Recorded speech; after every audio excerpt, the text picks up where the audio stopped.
Good morning, children. Today I am going to discuss the chapter Government. First comes the meaning of the government. What do you understand by government? In a line, a government can be defined as an institution that makes political decisions to run a country. It refers to the group of people who are responsible for controlling a country or a state. Next comes the question, why do we need a government?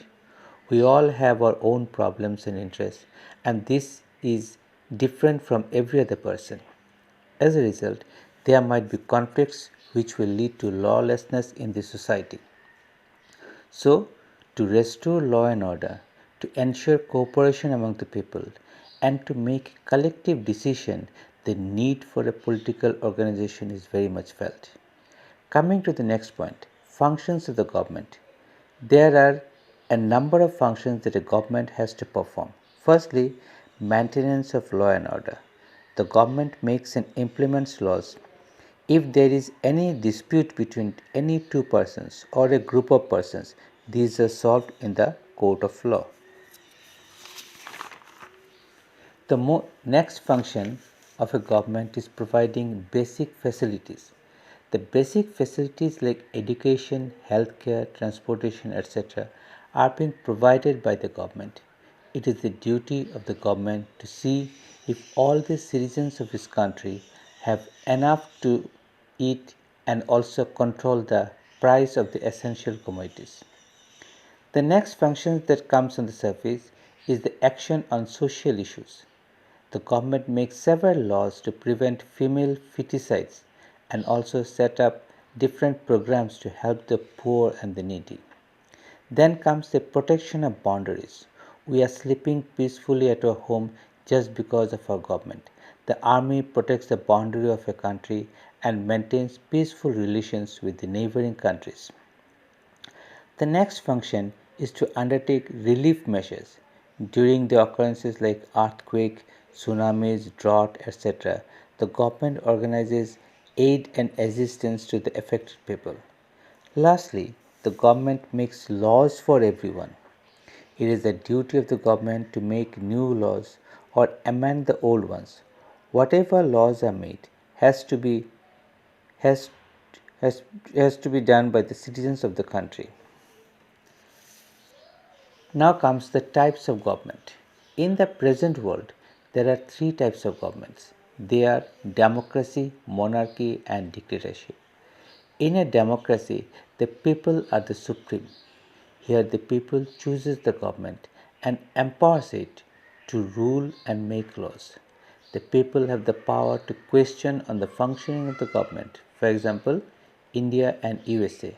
These are the two countries where the democratic form of government is there. Next comes monarchy. It is a type of government where the head of the royal family is the head of the nation. He or she is called the monarch. The king or the queen is succeeded by his or her close relatives on a hereditary basis. No election is held here. For example, Morocco, Saudi Arabia, Jordan. The last type of government is called the dictatorship.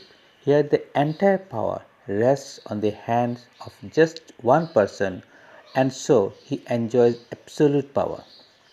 He doesn't pay heed to any other's decisions and rules on his own sweet will. A few dictatorial rulers of the past were Pervez Musharraf of Pakistan and Saddam Hussein of Iraq. At present, there is dictatorial rule in North Korea. Now comes the features of a democracy. Rule by the people.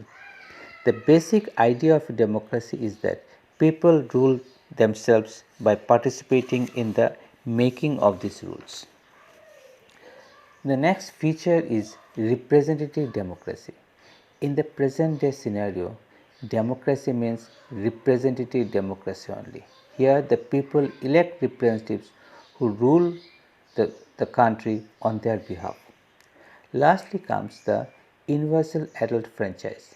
It means all the adult members of the country are entitled to vote. No discrepancy is being made between man and woman. In the earlier times, only those people has got certain education, property, etc., were allowed to vote, not to speak of women. The women's suffrage movement.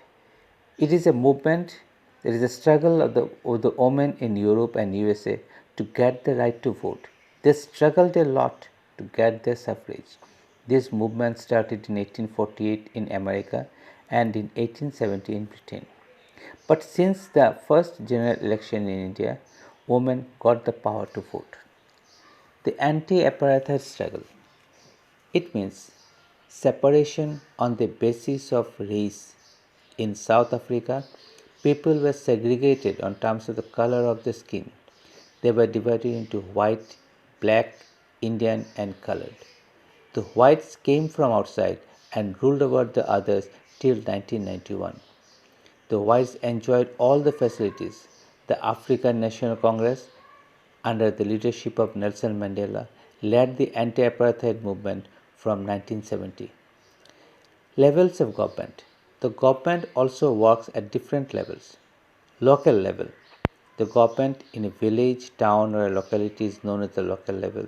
This government deals with the local problems only. State level. The government at the state level is called the state government. This government deals in the issues related to an entire state. For example, Delhi government, Assam government, etc. National level. The government at the national level, that is the central government, looks after the problems of the entire country. Now with this, I come to the end of this today's discussion. So I think you have understood the lesson. Besides this, you go through the lesson properly and then you will be able to understand it properly. Thank you.